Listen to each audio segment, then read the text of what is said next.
Hello, itutur ko naman kayo sa aking part-time job sa dialysis nursing. Yan, 4:58, maga tayong mag-start. Dito ko nagtatrabaho sa part-time job, dialysis charge nurse. So, nag-charge po ako sa dialysis. It's end-center hemodialysis, so longer hours of working, tapos maraming pasyente. Ito po yung aking clinic. Ayan, napakalaking clinic.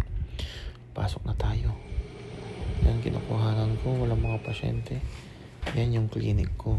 We're handling Fresenius machine, but I was trained in Bibron and Fresenius.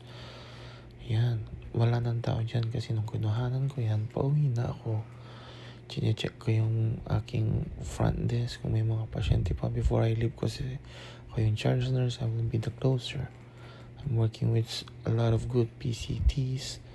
Yan kalaki yung china-charge kong in-center hemodialysis. Thank you, nurses. Ayan, lakad-lakad na tayo for exit. Pero I did 3 shifts on that. 80 patient, 4 hours run. Minimum 3.5 hours run. Yan ang malaki yung dialysis nursing.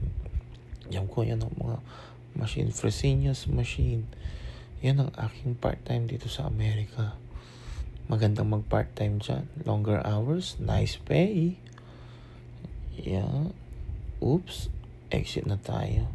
Pauwian na. Nagsimula tayo 5 o'clock. Tingnan nyo anong oras ako uuwi. Yung 8:08.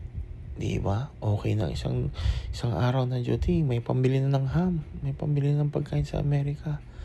Ayan. So, yun. Uwian na. Let's go to the exit. Dadan ako sa likod. Bigla na lang pong mawawala.